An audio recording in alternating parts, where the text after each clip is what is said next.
Bargain in the ashes. The acrid smell of scorched earth still hung in the air of Processing Camp Delta, 43 days after the Terran Confederacy had declared victory over Sereth Prime. Mira Nalani pulled her tattered cloak tighter around her shoulders, trying to shield herself from the alien sun that beat down through the force field dome. Unlike the gentle crimson light of her homeworld, this harsh yellow glare made her opalescent skin itch and her violet eyes water.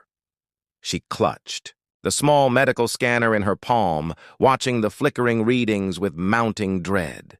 Across the crowded refugee compound, her daughter Talia lay on a makeshift cot, her normally luminous skin now dull and mottled with gray patches, signs of the neurological virus the Terrans had unleashed during their final assault. "Move along. Airy!" barked a soldier, using the derogatory shorthand for her species. "Medical processing is closed until tomorrow." Mira straightened her spine, summoning dignity despite her circumstances. "I need to see Colonel Westfield. It's urgent." The guard laughed, the sound harsh and metallic through his helmet filter.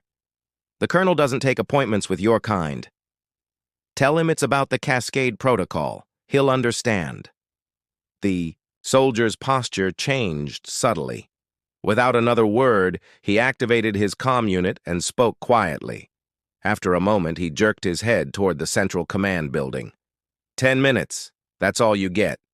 The walk across the compound felt endless. Mira could feel the eyes of her fellow Erithal watching her approach the Terran headquarters, some with hope, others with accusation. "Collaborator," their stares seemed to say, but they didn't understand. They didn't have children dying before. Their eyes. Colonel Damian Westfield was reviewing holographic battle maps when she was escorted in. He dismissed the guards with a gesture, his weathered face betraying nothing as he studied her. "You mentioned Cascade Protocol," he said, voice low and graveled from years of command. "That's classified information."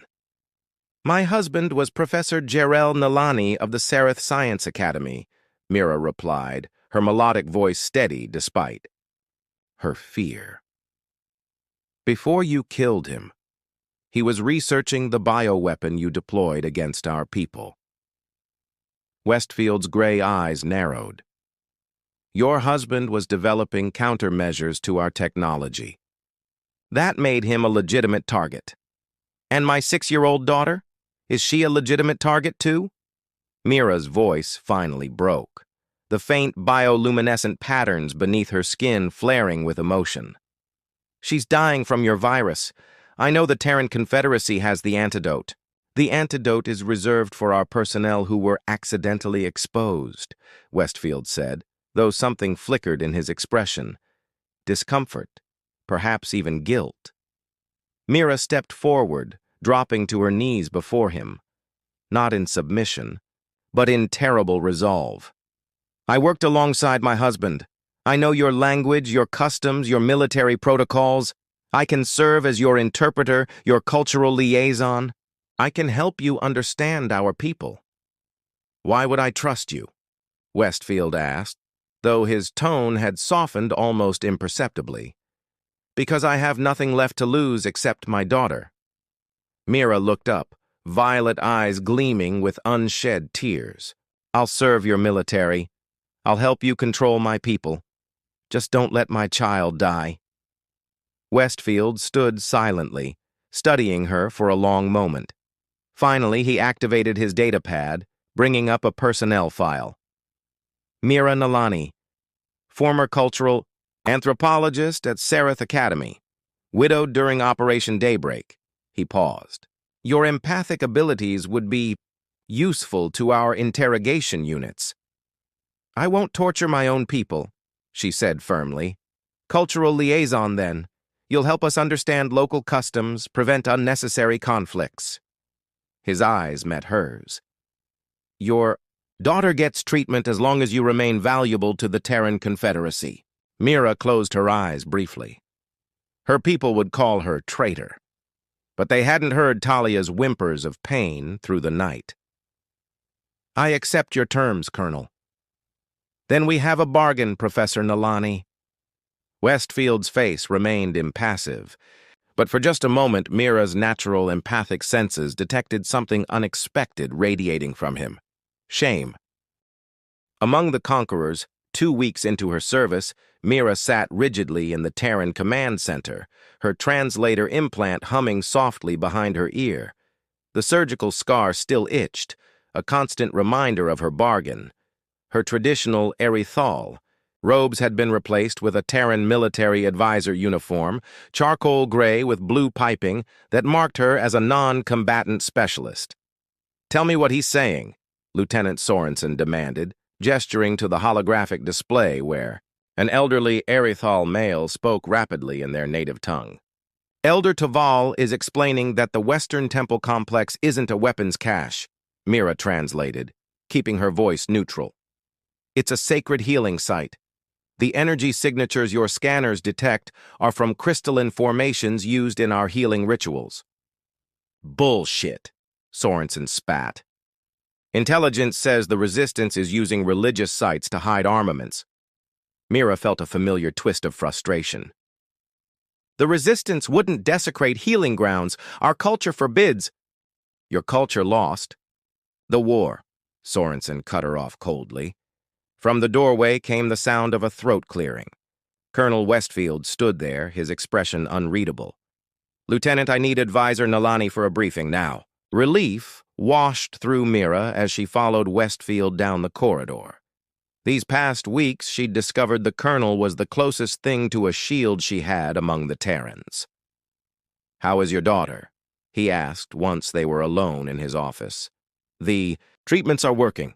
Talia's neural patterns are stabilizing." Mira allowed herself a small smile. "She asked about the stars yesterday. It's the first curiosity she's shown in months."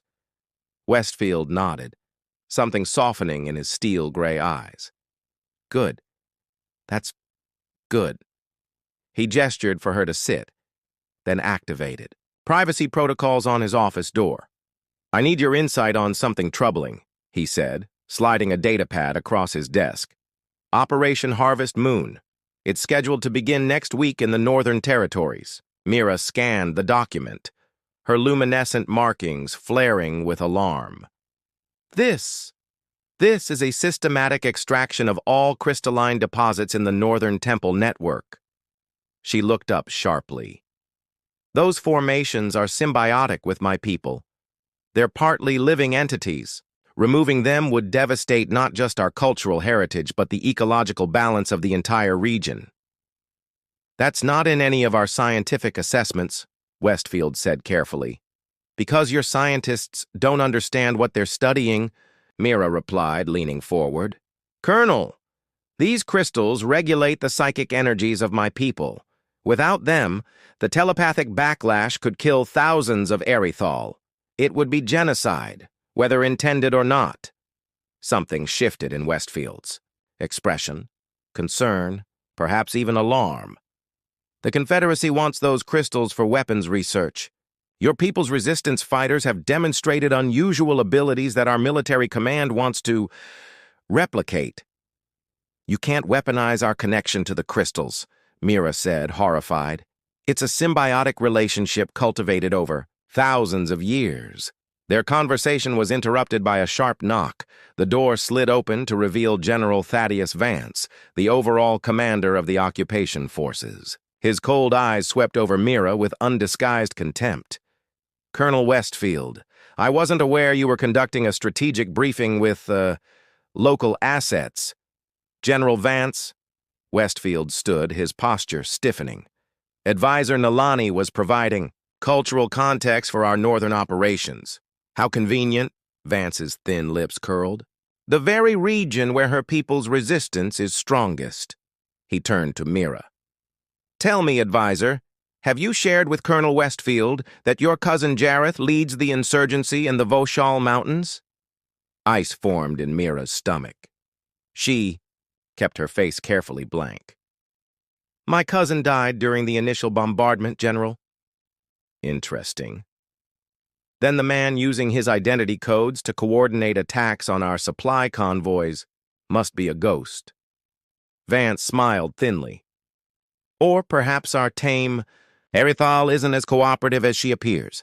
Advisor Nalani's intelligence has prevented casualties on both sides, Westfield interjected. Her value is not in question. Everything is in question, Colonel, Vance replied coldly, especially aliens with divided loyalties. He turned to leave, then paused. Oh, and the medical facility reports your daughter's next treatment is scheduled for tomorrow. It would be unfortunate if supply issues delayed that treatment. After Vance left, Mira's composed facade crumbled. He knows he has me trapped. Westfield's jaw tightened. Vance sees everything as a potential weapon, including you. He hesitated, then added quietly, including your daughter. What can I do? Mira whispered. If I don't help them understand our territories, more of my people die. If I do help, I betray their secrets. Her luminescent markings pulsed with distress. And all the while, Talia's life hangs in the balance. Westfield reached across the desk, almost touching her hand, then pulling back at the last moment. There's something you should know, he said, voice dropping. Operation Harvest Moon isn't just about the crystals. There's a second phase called Purity Protocol. They're planning to... He shook his head, unable to continue. Planning what? Mira pressed. Genetic filtration of your species, he finally said. Removing the telepathic abilities entirely from future generations through engineered viruses. They've been using the samples from your daughter's treatments to develop it. Mira stared at him in horror, the full weight of her bargain suddenly crushing down upon her. She'd saved her daughter only to help destroy her daughter's future. I need to see Talia, she whispered. Now! The colonel's burden colonel, Damian Westfield, stood at the viewport of his quarters, watching the twin moons of Sereth Prime rise over the scarred landscape. 3 months into the occupation, and the planet still smoldered in places, testament to the ferocity of the Terran assault. He took a long sip from his glass of synthetic whiskey, welcoming the burn. The door chime sounded. Enter, he called, not turning around. Lieutenant Sorensen stepped in, saluting crisply. Sir, the surveillance report on Advisor Nalani, as requested. Westfield took the datapad without comment. The images showed Mira in the medical facility, sitting beside her daughter's bed, reading from what appeared to be a book of Erithal folklore. Talia looked better. Her skin had regained some of its natural luminescence, though she remained thin and fragile. Has she made any unauthorized communications? Westfield asked. No, sir. She follows protocol to the letter. Sorensen hesitated, though she spends an unusual amount of time in the xenobiology lab when not on duty. She's a scientist by training. That's hardly suspicious. With respect, sir, her access should be limited. General Vance has expressed concern. I'm aware of the General's concerns, Westfield cut him off. That will be all, Lieutenant. After Sorensen left, Westfield accessed his private terminal. For weeks now, he'd been quietly gathering information. Medical, reports on the Erithal virus, geological surveys of the crystal formations, classified communiques about Purity Protocol. What had begun as standard intelligence gathering had evolved into something dangerously close to treasonous documentation. His comm unit chimed with a priority alert. Colonel Westfield, please report to Detention Block C immediately. Security. Breach in progress. Cursing, he hurried through the corridors of the base. When he arrived at the detention center, he found Mira being physically restrained by 2 security officers while she struggled against them, her normally composed demeanor shattered. What the hell is going on here? Westfield demanded. The security chief stepped forward. Sir, Advisor Nalani attempted to access restricted prisoner files. When confronted, she became combative. Let her go, Westfield ordered. When the officers hesitated, he barked, Now! They released her, and Mira stumbled forward, her violet eyes blazing with a fury Westfield had never seen in her before. You're holding children, she said, her voice trembling. Erythal children separated from their parents, in isolation cells that are blocking their telepathic connections. Westfield felt a cold weight settle in his stomach. What are you talking about?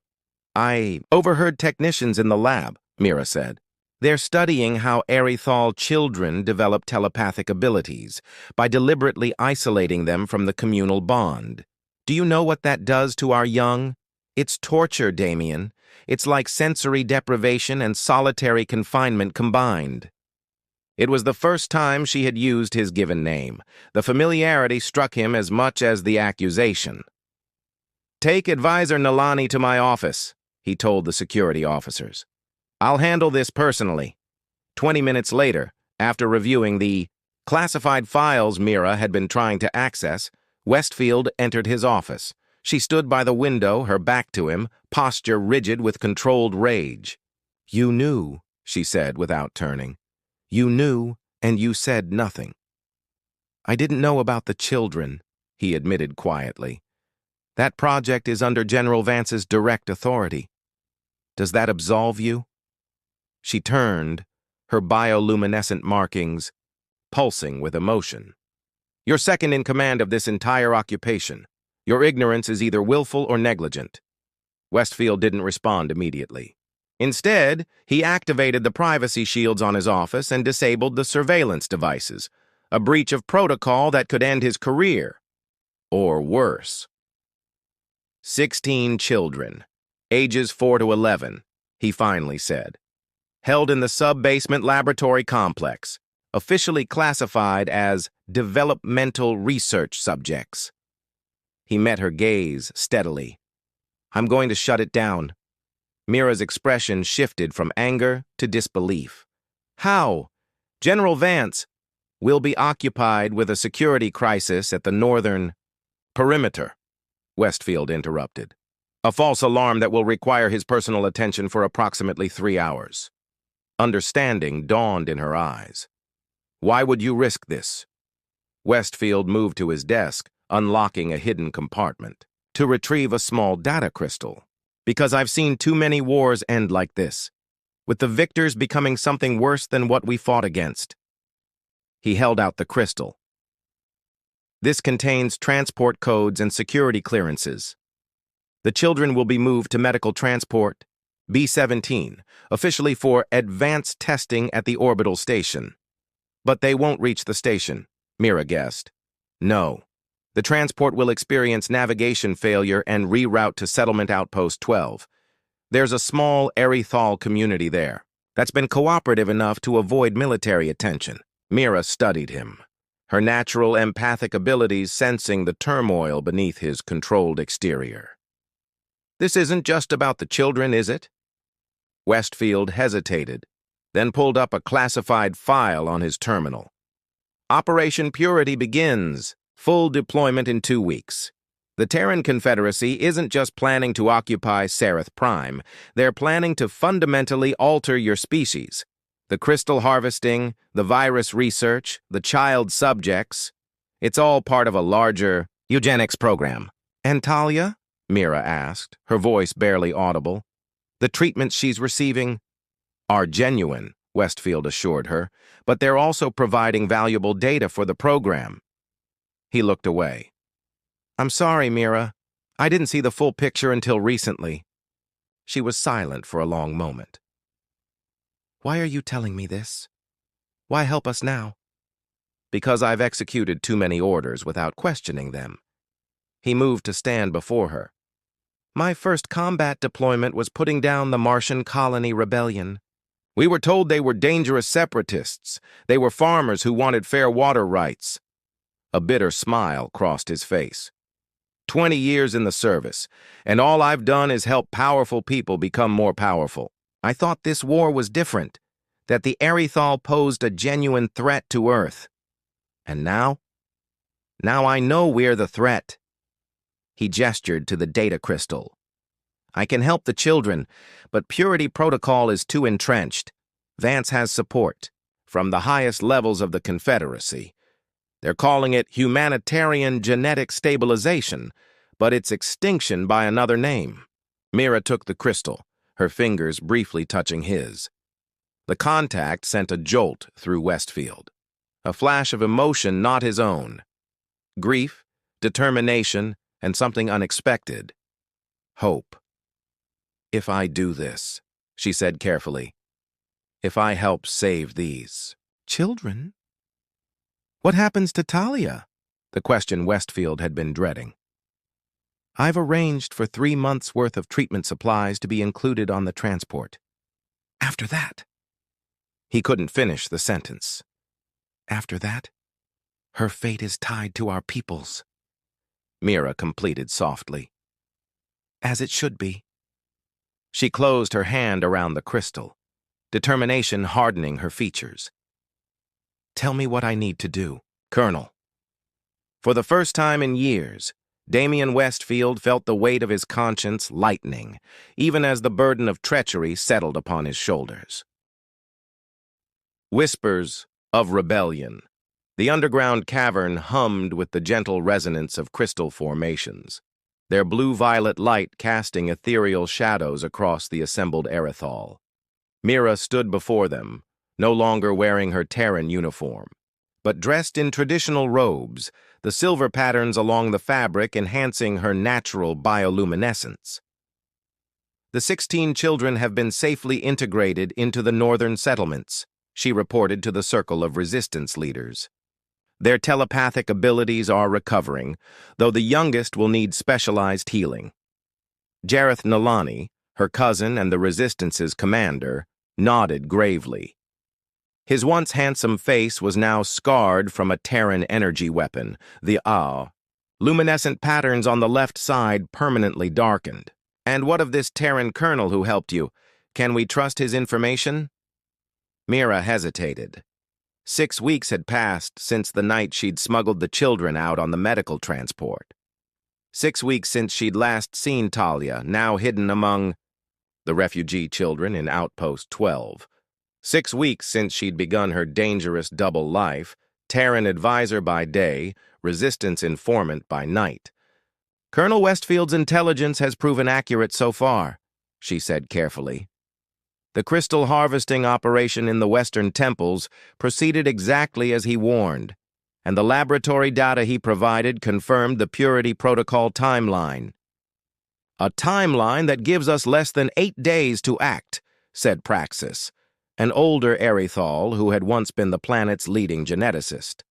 "The viral delivery system is nearly complete. Once deployed in our water systems, the genetic modifications will be irreversible." "Perhaps this is a trap," suggested Kira, a fierce young fighter whose family had been killed during the initial invasion. "Feed us enough truth to earn our trust, then lead us into an ambush." "I've sensed no deception from him," Mira replied, though doubt clouded her own mind. Could she trust her judgment where Damian was concerned? Their minds had touched, briefly, unexpectedly, during moments when her empathic abilities had flared. She had felt his remorse, his determination, and something more complex growing between them. "Your empathic senses can be clouded by emotion," Jareth said gently, echoing her own concerns, "especially given your unique position."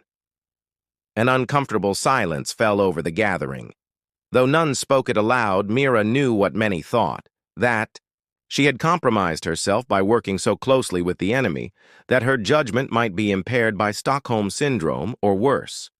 "The information from the Colonel comes with this," she said, producing a small data crystal. "Complete schematics of the central processing facility where the Purity Protocol virus is being manufactured." Praxis took the crystal, his eyes widening, as he reviewed the data. "This is extraordinary. Security codes, patrol schedules, laboratory access. With this, we could potentially infiltrate and destroy the virus production." "Or walk into a perfectly laid trap," Kira countered. "There's more," Mira said, her voice lowering. "Colonel Westfield has indicated that a faction within the Terran military is growing concerned about General Vance's methods.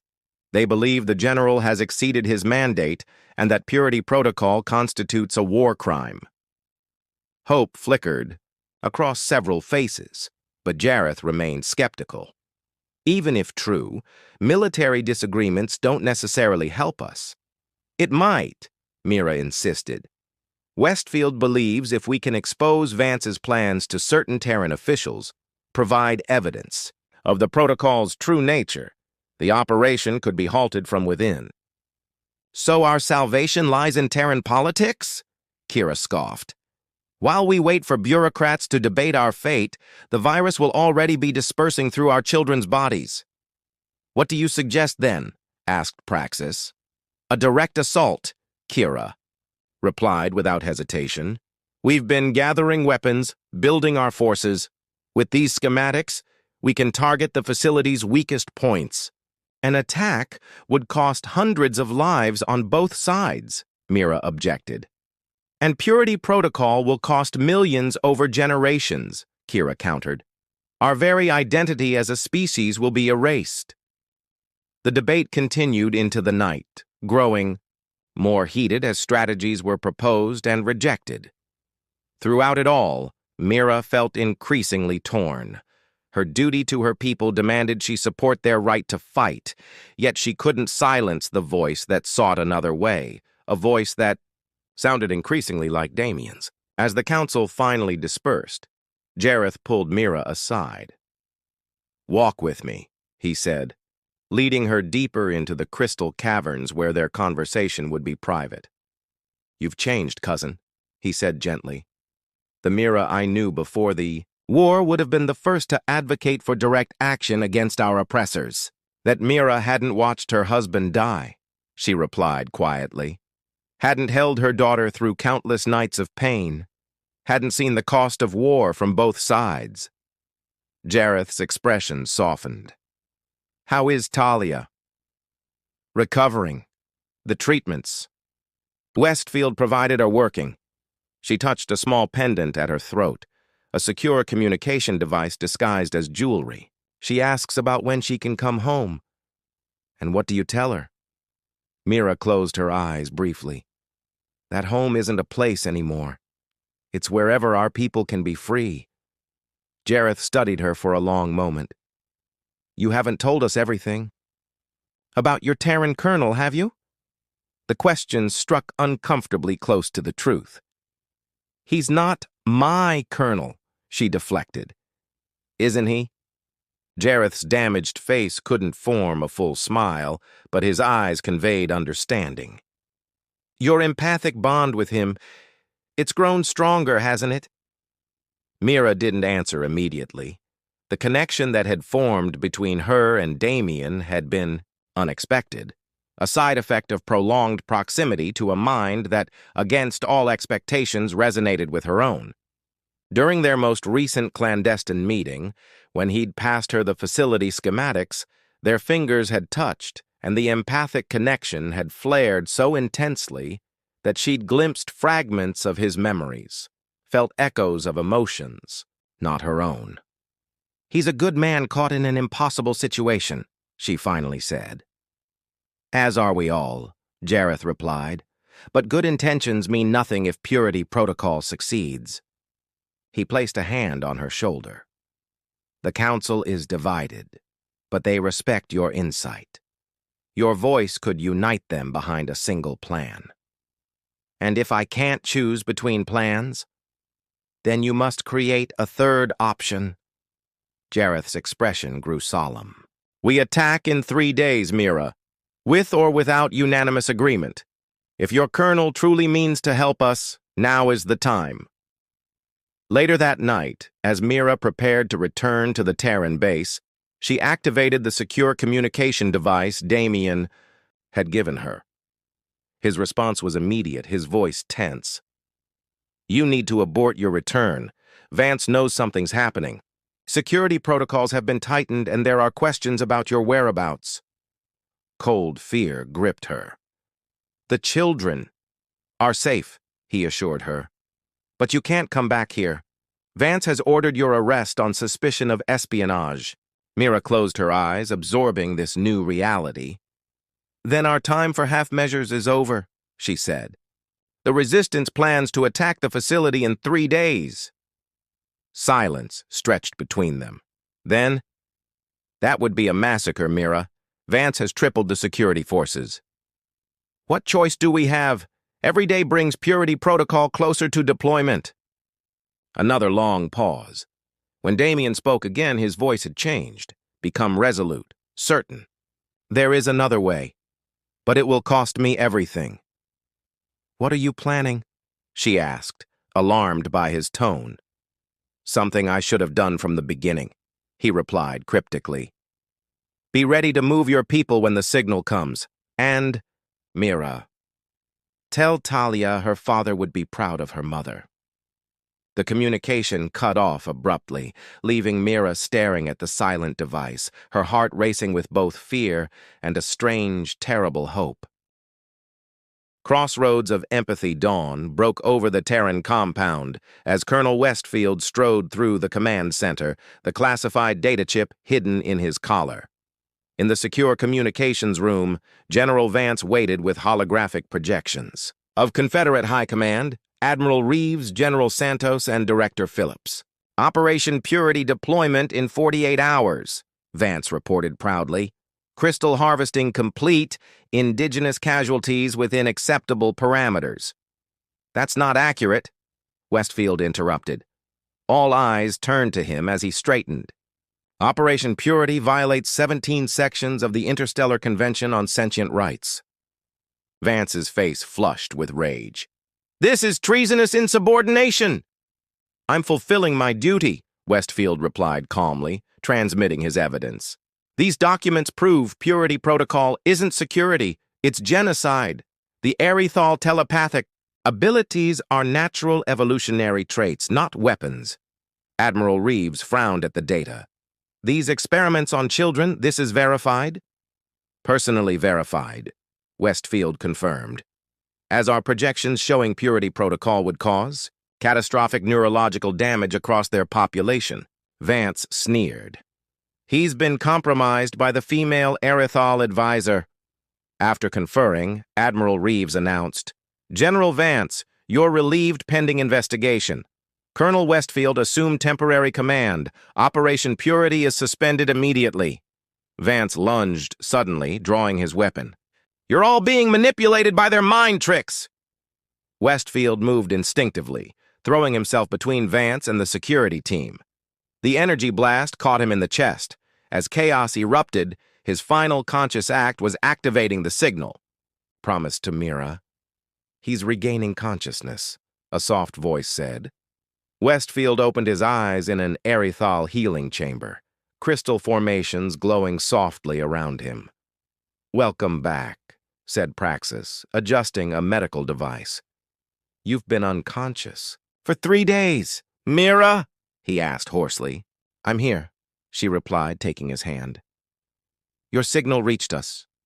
We neutralized the facility without casualties, and Confederate peacekeepers arrived to oversee Vance's removal. The Confederacy has opened diplomatic channels with our provisional government," she continued. "The occupation is being reclassified as a peacekeeping mission." A small Aerithal girl entered, her luminescent patterns glowing with vitality. Talia approached hesitantly. "You helped save the children," she said, "and got hurt protecting people."